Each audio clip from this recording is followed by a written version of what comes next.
Selamat datang di channel Sejarah TV. Sebelum memulai podcast, mari dukung channel ini dengan cara subscribe, like, dan share video ini. Tema podcast pada hari ini, saya akan membahas mengenai permasalahan kepadatan penduduk dan sejarah transmigrasi di Indonesia. Pulau Jawa merupakan pulau yang luar biasa padat. Bahkan, pulau ini merupakan pulau terpadat di Nusantara. Keadaan ini bukan merupakan hal yang baru di Indonesia, tetapi sudah terdapat sejak puluhan tahun yang lalu. Penyebaran penduduk yang tidak merata ini menyebabkan beberapa masalah. Di antaranya terjadi ledakan populasi penduduk di Jawa yang kemudian menjadi biang keladi dalam berbagai permasalahan kependudukan, seperti munculnya pemukiman kumuh dan tingginya angka pengangguran. Mengapa kepadatan penduduk di Pulau Jawa sangat tinggi? Tingginya kepadatan di Pulau Jawa terjadi karena beberapa faktor sebagai berikut. Pertama, suburnya tanah Pulau Jawa. Kedua, letak Pulau Jawa yang strategis. Pulau Jawa mempunyai letak geografis yang sangat strategis. 3. Pulau Jawa memiliki dataran rendah dan dataran tinggi yang ideal dijadikan tempat tinggal. Bagaimana program transmigrasi pada masa kolonial, Orde Lama, dan Orde Baru? Kebijakan transmigrasi pertama kali dicetuskan oleh Karl Pelzer. Transmigrasi banyak dilakukan pasca diberlakukannya politik etis. Pada tahun 1905, mulai dipindahkan 155 keluarga dari Pulau Jawa menuju wilayah Lampung. Di daerah-daerah ini, desa-desa mulai didirikan, dan tiap tahun ke daerah ini dikirim penduduk dari Pulau Jawa secara bertahap. Hingga akhir tahun 1921, jumlah penduduk transmigran di Lampung mencapai 19.572 orang. Sedangkan menginjak tahun 1922, sebuah pemukiman yang lebih besar yang diberi nama Wonosobo dibangun di dekat Kota Agung di Lampung Selatan.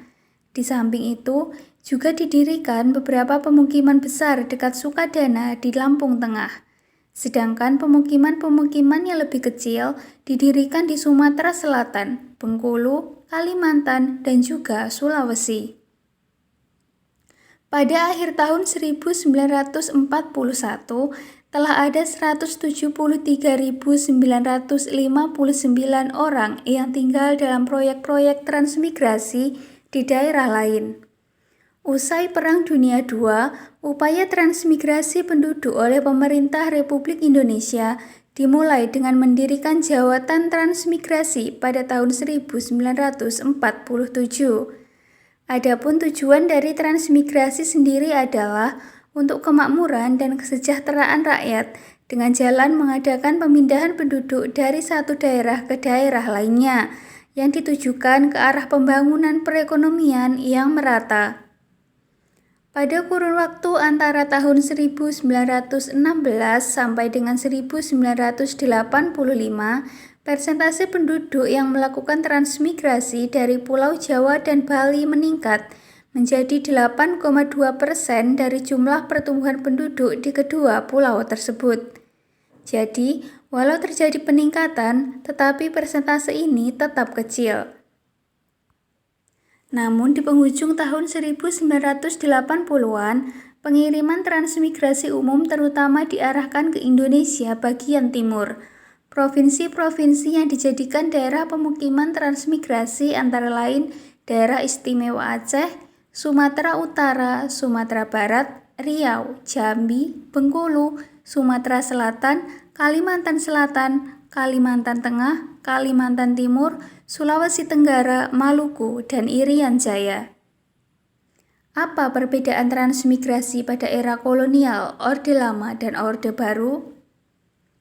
Pelaksanaan program transmigrasi pada masa kolonial selama 37 tahun terbagi menjadi 3 tahap, yaitu tahap pertama berlangsung dari tahun 1905 hingga tahun 1911, tahap kedua dari tahun 1912 hingga tahun 1922, dan pada tahap ketiga dilaksanakan di tahun 1932 hingga tahun 1942.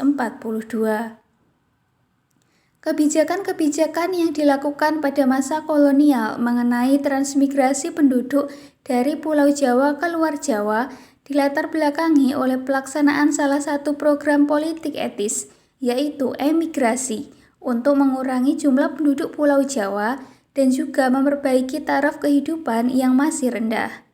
Transmigrasi juga bertujuan untuk memenuhi kebutuhan pemerintah kolonial dan perusahaan swasta akan tenaga kerja di daerah-daerah perkebunan dan pertambangan di luar Pulau Jawa.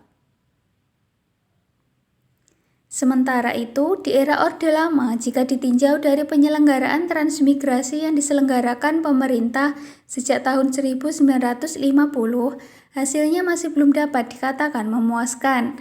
Adapun tujuan transmigrasi bukanlah hanya untuk mengurangi kepadatan atau kelebihan penduduk, tetapi juga untuk meningkatkan kemakmuran rakyat. Pada masa Orde Lama ada pengkategorian transmigrasi, sehingga dikenal istilah transmigrasi umum, transmigrasi keluarga, transmigrasi biaya sendiri, dan transmigrasi spontan.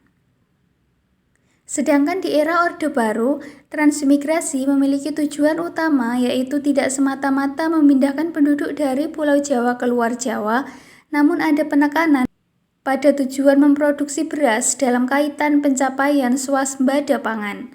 Maka dari itu, dapat disimpulkan bahwa masalah kepadatan penduduk di Nusantara telah terjadi sejak zaman Belanda.